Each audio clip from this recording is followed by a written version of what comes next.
All right, hey everyone. Today we're doing a project file walkthrough of my song Ascension, which sounds like this.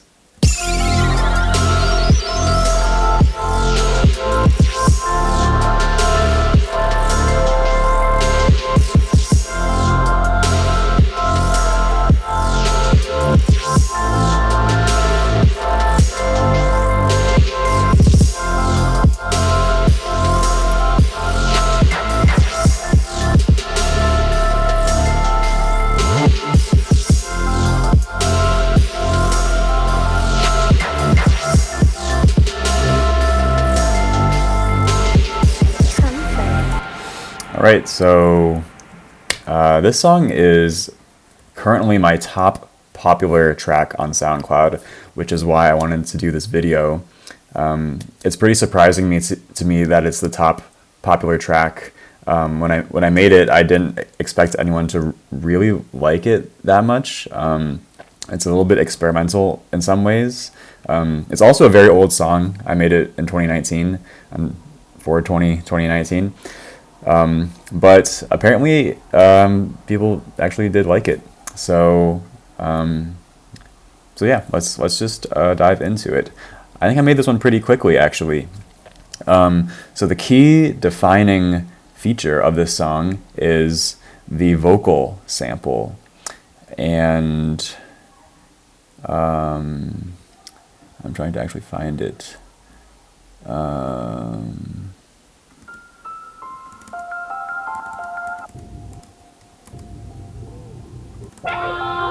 Okay, actually, yeah, it's here. So here is the vocal sample.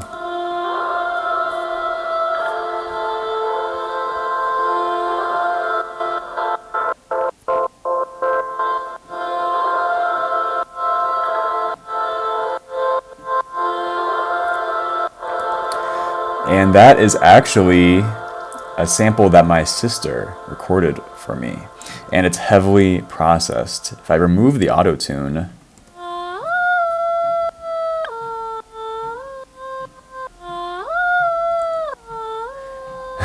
it sounds a little bit weird. And yeah, let's break down how this is processed. So that's the original. Then I have an auto-tune, a de-esser using multi-band dynamics. To be honest, I don't even really know how that works anymore. This is so old and I haven't used it too much. The auto-tune I've used for everything and anything I've done for music is Autotuna, Max for Live device. It's free. It works pretty well. You select your scale and it has a pretty decent auto-tune. Compressor, delay. I guess it looks like a kind of wide stereo delay to me. Can we hear that? Yeah. Pretty clearly coming in on both sides of the stereo image with some reverb. So that's the main melody. And then, where's the drop again? Here's the drop. Let's go through each of the main major sections. I like to make groups a lot. So we already heard this. There's a couple of synths and stuff.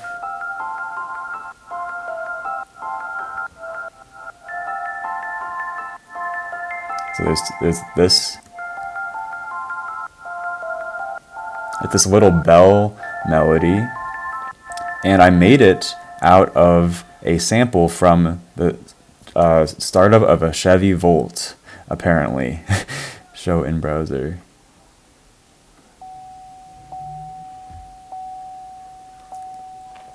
Yeah, so I don't really know. I don't totally remember why I was sampling this. I think I just wanted some bells, but that's my Chevy Volt bell. It sounds really nice. Just some reverb on it, and here are the chords.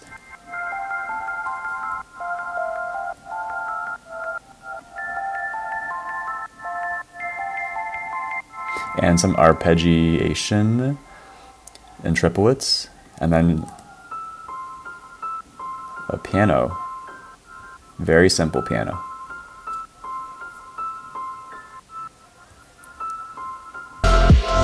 that's go through the drums.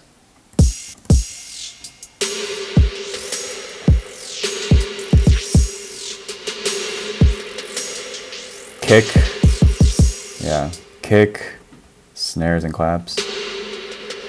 Apparently I'm using a drum rack, which I do kind of rarely these days. Hi-hat group, which for some reason has a bunch of cymbals in it.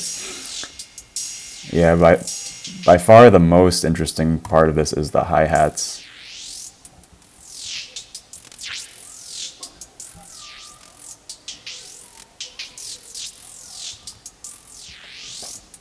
Which the main thing is the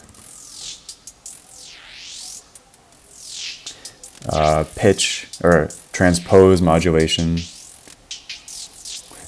At this phase, like in this time, I was doing a lot of this stuff. I was really inspired by Divine Boys, a lot of the Holy Trap. Yoshi was doing this a lot. This just like ultra fast hi-hat kind of thing. And to the point where like I just decided to really take it to a very extreme level and have the vast majority of the hi-hat thing just be a big fast roll with a couple triplets. So that's the drums. And then there is bass somewhere in here. No, that's the effects. Oh, I think that's, yeah. Usually I have a group, which is why I couldn't find it, but the bass I've used in like a lot of my songs is just this sample I got from I think the Wavepool Discord a very long time ago, and it just sounds really good. I used it in Snowfall and then made a rack out of it, and then I've just used it a lot ever since then. And I don't even remember how it's processed some sidechain. Apparently it's compressed to hell.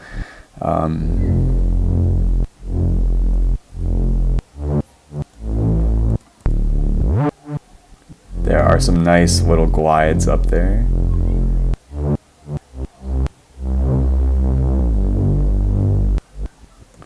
So yeah, those are the main sections. And then there's the effects, of course. Right, so it's a perfect white noise transition.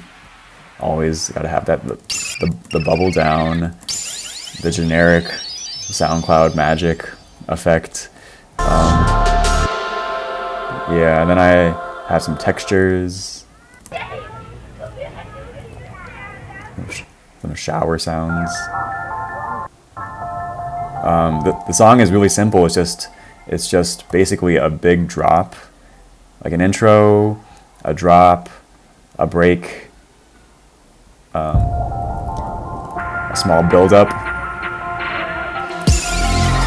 and then just another drop which just repeats twice and adds a new instrument, which is the wavy synth lead, which apparently I made an operator.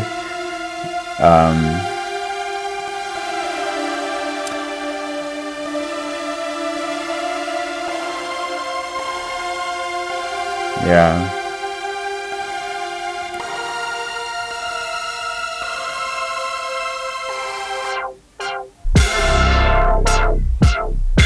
Okay, gotta of course jump to the master track. Classic, kind of like fake Fruity Love filter effect because I'm obviously not using FL Studio. It's like crackling and clipping like hell, crackling like hell because I'm boosting the resonance and putting this on the entire thing with all the bass and everything. So as I was talking about in another recent video, maybe the Snowfall or Solace track breakdown, there's better ways of doing this, and you can even make an Ableton rack that brings down the resonance automatically. But that's why it's crackling so much. Like all of my tracks from this era like have this effect and the crackling.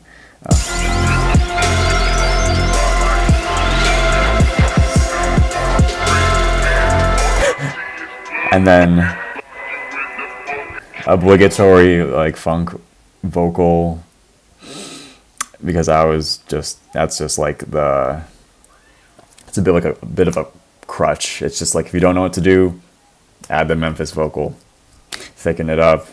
And so yeah, that's what I did. The hi-hats change. I'm actually using 2 hi-hats, but still have some rolls.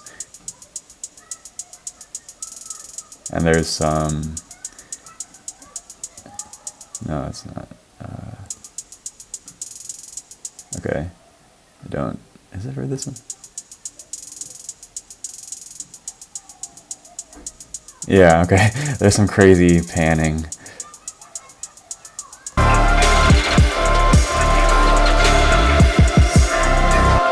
Yeah, overall, it's just this really dramatic, loud kind of wall of noise song, and very simple arrangement. And just to zoom out a little bit in terms of how I do my Ableton projects, so you'll notice that this project is huge, and the actual song is just in this last bit, and that's because I do a lot of just playing around in the earlier sections of the song and make little loops, and then later, like, just kind of zoom over to the right a lot, and then actually start building and arranging my track once I have some loops and inspiration. And so you can actually see some of these work in progress kinds of things.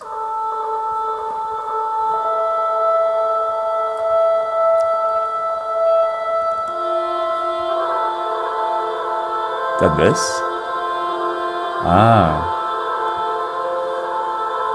Yeah, this didn't make it, but I was playing around with slicing up the vocal.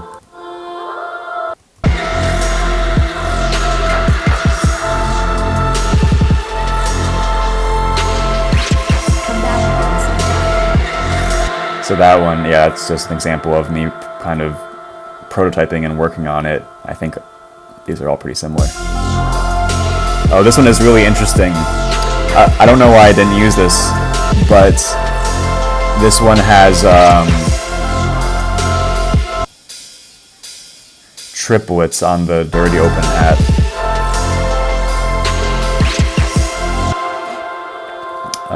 Right. But anyway, none of that made it into the final song, which is just strictly between these two things. Yep.